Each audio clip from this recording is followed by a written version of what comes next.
هل بشار كافر؟ والله إذا بدي أقول الحق بخاف أزعل قوم لا يحسنون الصلاة أو لا يحسنون قراءة القرآن، وبخاف أزعل علماء يقبضون الدين دراهم،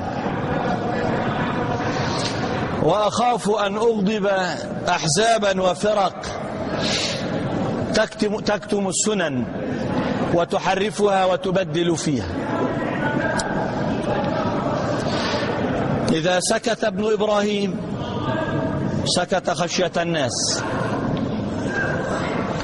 قال الناس إن الذي يملك في سوريا نصيري علوي، والنصيريون العلويون كفار، كذلك قال الناس. ثم عاهدت الله ألا أدين إلا بما تبينت به، وليس حقا إلا قول الله وقول رسوله، أما ما عليه كل الناس فبعد البينة، ولو قال كل الناس.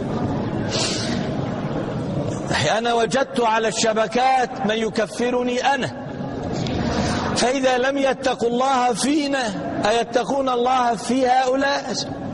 واللي كفرني لعله أتقى وأصلح ممن كفر بشارا، فلا تصدقوا حتى تمتحنوا.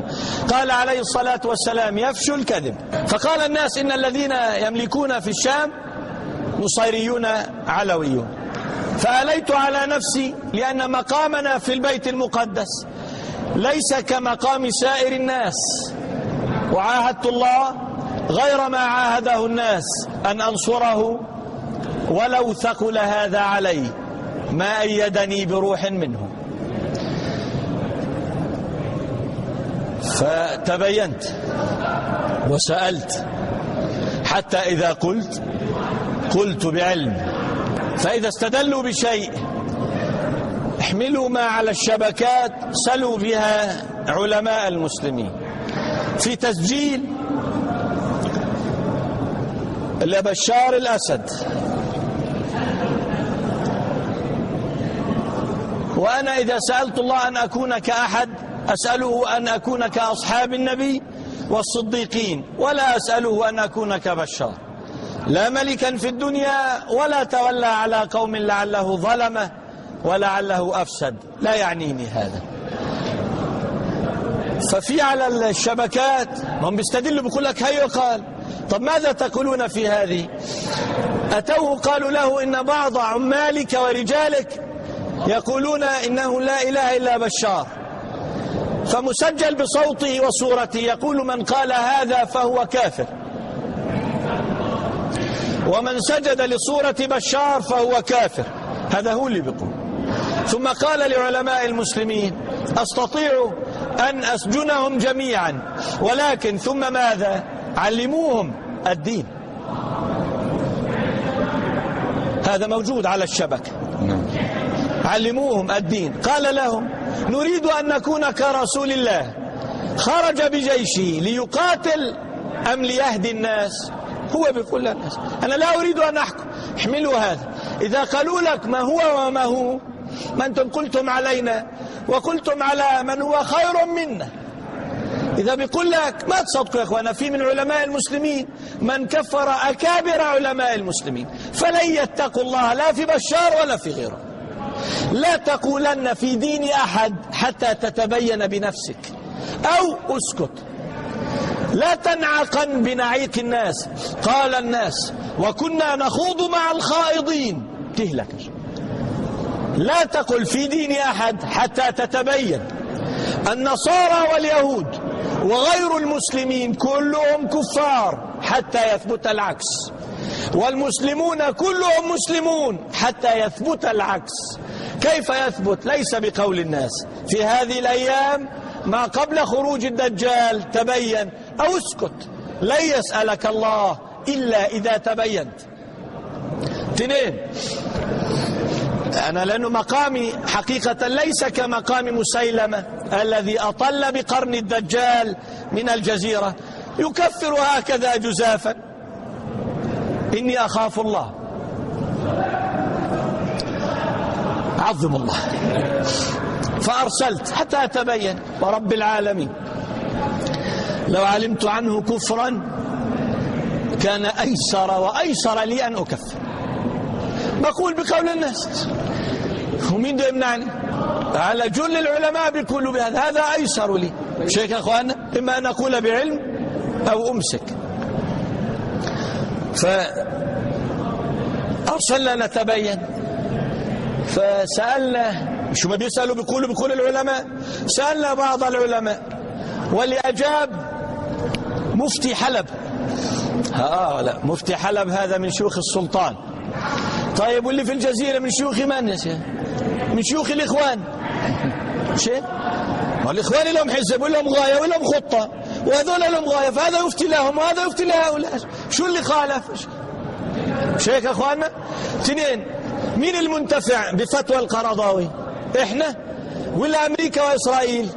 بالتالي هو منهم بحسبته. بشيك هو يعني هكذا يقيسون الأمور.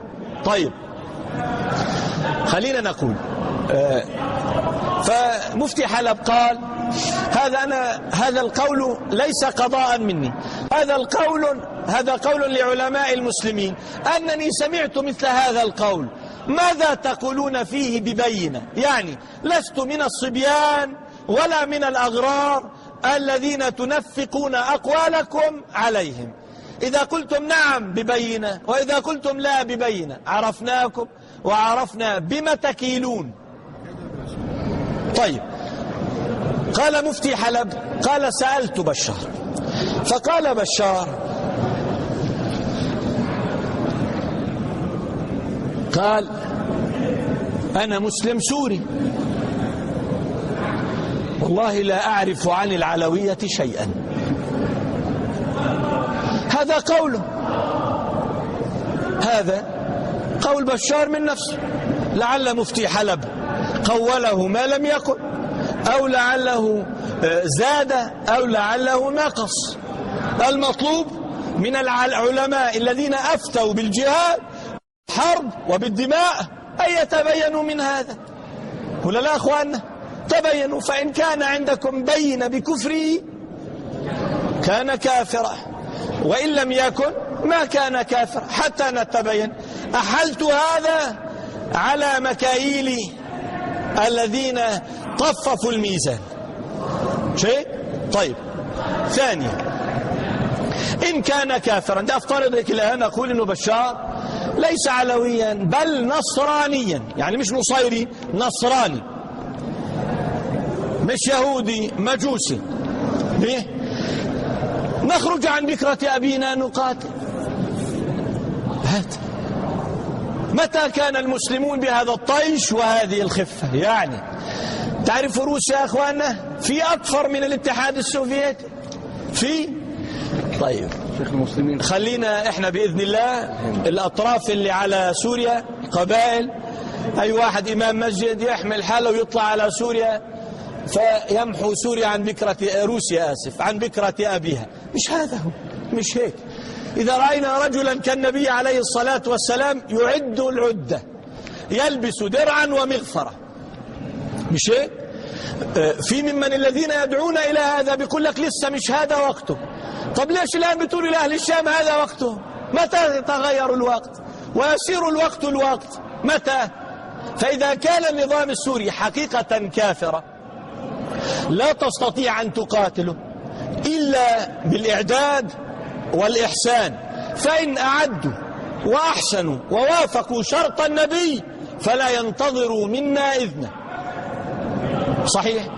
وإن خالفوا وكان داعيهم وآمرهم في هذا النيتو الصليبي ومشايخ الضلالة، أنا أنصحهم لا تفعلوا. يريدون أن يقدموكم على مذابحهم ومسالخهم، لا تفعلوا. اصبروا حتى يقضي الله أمرا كان مفعولا، وإن لم يكن كافرا كذلك لا تهلكوا أنفسكم. قال عليه الصلاة والسلام إن الله كتب الإحسان على كل شيء. واضح؟ الآن في أحزاب وفرق إلها مآرب يدفعونكم في أتونها فإذا احترقتم بجهالهم، يعني زي ما عملوا الإخوان في مصر. إخوان في مصر أدخلوا العامة والدهماء كلهم عملوا للثورة. مين اللي قطفها؟ هل هم اللي قطفوا هذا؟ كيف؟ بالناس قال إحنا ما قلناش. ماشي جيد، يعني إذا هذه خطة وكيد فليكن، ولكن عرفنا وعرفناكم من قبل لا تتبعون السنن ولا تتبعون المرسلين. في سؤال غير هذا؟